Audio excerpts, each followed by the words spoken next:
सबसे पहले मैं आचार्य लोकेश मुनि जी को बहुत बहुत धन्यवाद देना चाहूँगा कि इस विश्व भारती द्वारा निर्मित इस विश्व शांति केंद्र के उद्घाटन के अवसर पर उन्होंने कृपा पूर्वक मुझे भी निमंत्रित किया और आपके साथ इस बहुत ही पावन अवसर पर सम्मिलित होने का अवसर दिया।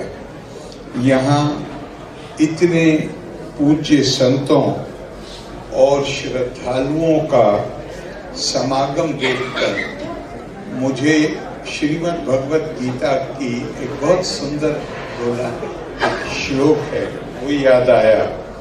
मच्चिता मदगत पिराना बोधयन्ता परस्परम कथायन्तश्च माम नित्यम तुष्यन्ति च रमन्ति च।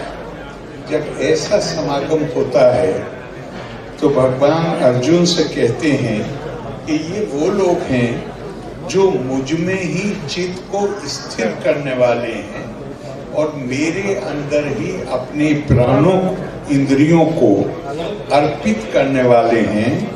ये सदैव मेरा एक दूसरे के साथ को बोध कराते हुए मेरे ही विषय में कथन करते हुए संतुष्ट होते हैं और हित होते हैं। ऐसी सभा में आपने मुझे भी आमंत्रित किया, आपके लिए बहुत बहुत धन्यवाद। अभी रमेश भाई ओझा जी कह रहे थे कि एकता शांति उसकी मैं मानता हूं कि भारत का तो जो सबसे बड़ा आदर्श है वो है ही एकात्मता, वननेस ऑफ बीइंग। हमारी संस्कृति उसी से परिभाषित होती है। हम ये मानते हैं कि यहाँ इस कक्ष में बैठे हुए लोग भी वो सब एक माँ बाप से पैदा भी, वो भी उनके अंदर भी विभिन्नता होती है, नानत्व होता है, अनेकता होती है। और भारत ने आदिकाल से एकम सत विप्रा बहुधा वदंती का उद्घोष किया है। और अभी अभी उन्होंने जिक्र किया कि भगवान महावीर ने कहा कि भी का शब्द इसमें जोड़ दो। तो हमारी संस्कृति, हमारे मनीषी, हमारे विचारक, उनकी यही मान्यता रही और यही हमारी संस्कृति का सबसे बड़ा पाठ है कि विविधता अनेकता बहुधा संस्कृत का शब्द, ये नैसर्गिक नियम है, नेचुरल लॉ है। हमें इसका सम्मान करना है, हमें इसे स्वीकार करना है, लेकिन उसके साथ एक बात का बोध रखना है, एकात्मता। हाँ, स्वामी विवेकानंद से किसी ने पूछा, मैं उनका जवाब बताता हूं। उन्होंने कहा कि जीवन का उद्देश्य सुख की प्राप्ति नहीं है, जीवन का उद्देश्य है ज्ञान की प्राप्ति। तो उनसे पूछा गया कि ज्ञान का उद्देश्य क्या है?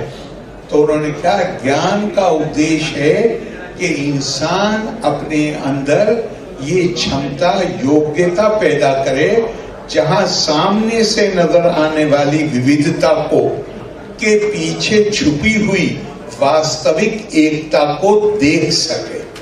और ये सिद्धांत जैन दर्शन में अनेकांतवाद या स्यादवाद के द्वारा बहुत मजबूती से प्रतिपादित किया गया। बल्कि जैन दर्शन में अंध गजरने की थ्योरी कि 5 अंधों को एक हाथी मिल गया।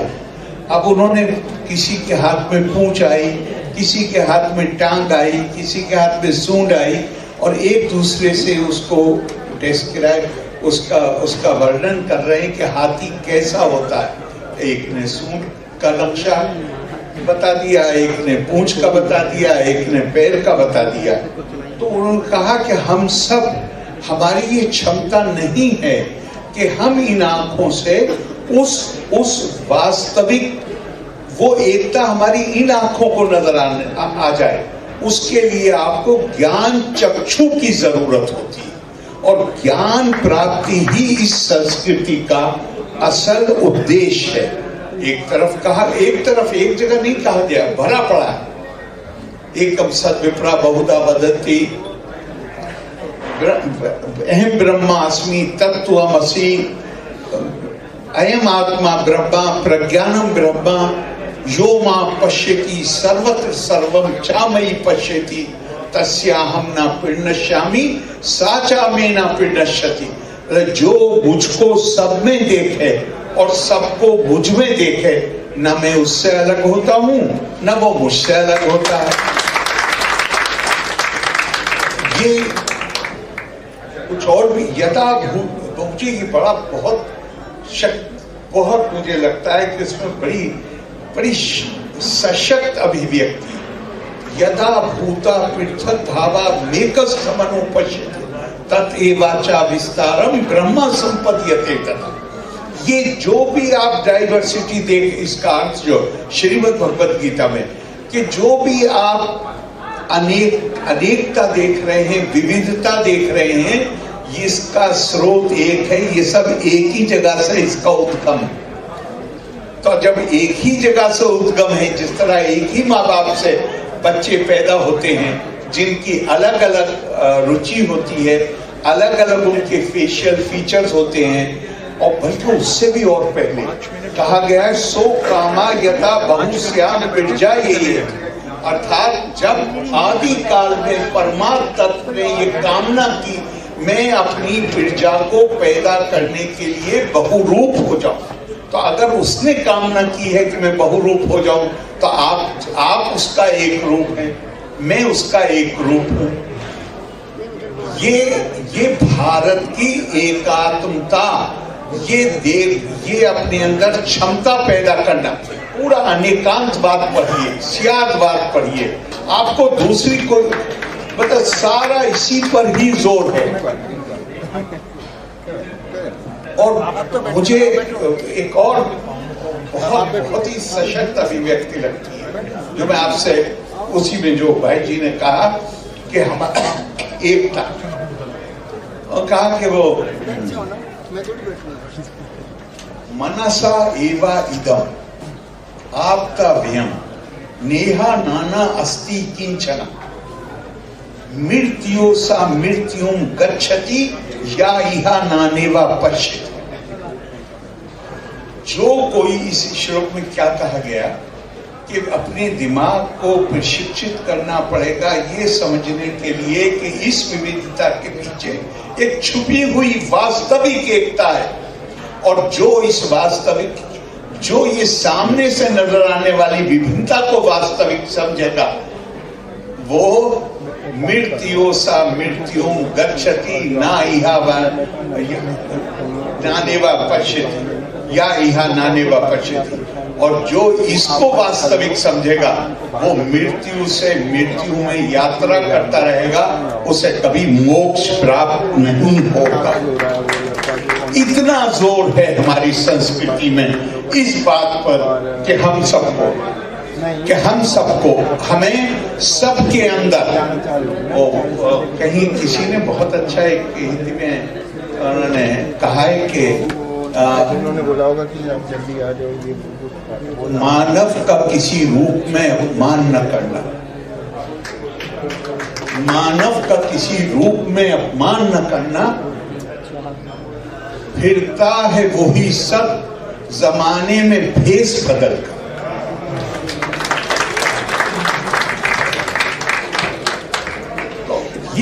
ये हमारी, और ये हमारी, ये मैं इसे किसी एक संप्रदाय के साथ नहीं जोड़ रहा, ये भारत का, स्वामी विवेकानंद बार बार कहा करते थे कि भारत के पास एक संदेश है दुनिया को देने के लिए, भारत के पास एक संदेश है दुनिया को देने के। हम वो संदेश, हमारा संदेश हजारों साल पुराना, हम क्यों नहीं दे पा रहे हैं उस संदेश? इसलिए नहीं दे पा रहे हैं कि कोई भी आपके बारे में, अभी अभी हमारे शायद उमैर साहब ने कहा, किसने कहा कि मैंने जैन धर्म का परंपरा का अध्ययन नहीं किया है, मैंने आचार्य जी के जीवन को देखकर जैन धर्म को समझा। हमारे ग्रंथ पढ़कर कोई भी हमारी परंपरा को समझने वाला नहीं, हमारे संदेश को समझने वाला, किसी के पास समय नहीं है। अपने ग्रंथ, जिस परंपरा में लोग पैदा होते हैं, उस परंपरा के ग्रंथों को पढ़ने का समय नहीं है लोगों के पास।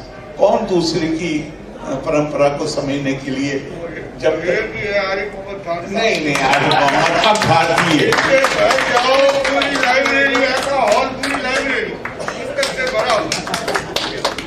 तो सबसे प्रभावी माध्यम क्या है? जो हमारे महाभारत में जिक्र है कि पहले दिन जब कौरवों और पांडवों की शिक्षा शुरू हुई, गुरु द्रोणाचार्य ने पाठ दिया सत्यम वद धर्मम च। शाम को पूछा, 105 राजकुमार थे, शाम को पूछा, 104 ने रवानी के साथ बता दिया कि ये पाठ पढ़ाया।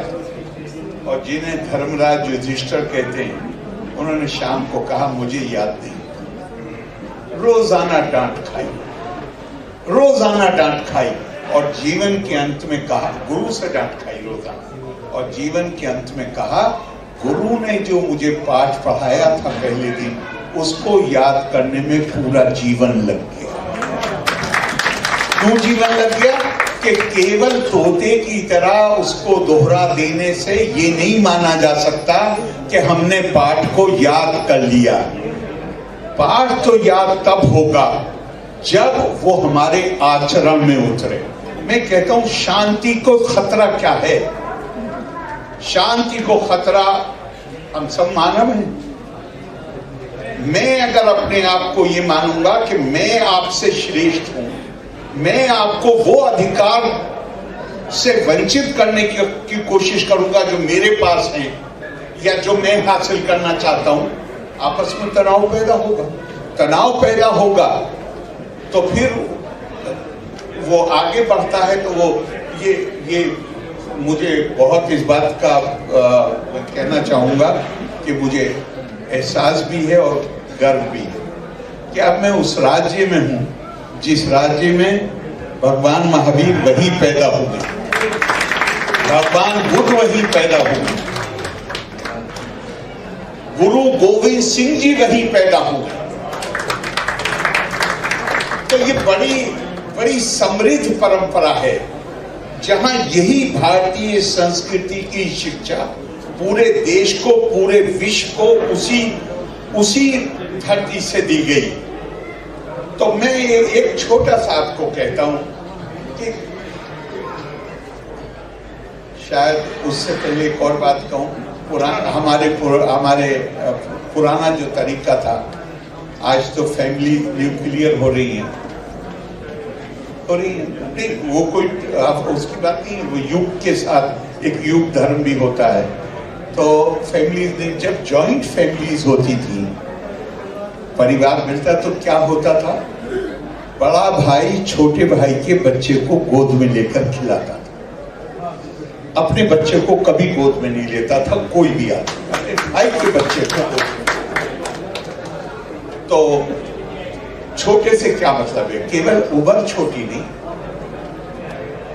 छोटे से मतलब है कि जो आपसे किसी भी प्रकार से कमजोर। भगवान महावीर कहते हैं जो गीलानम परियराई सो माम परियराई, जो अपने से कमजोर की सेवा करेगा वो मेरी सेवा करेगा।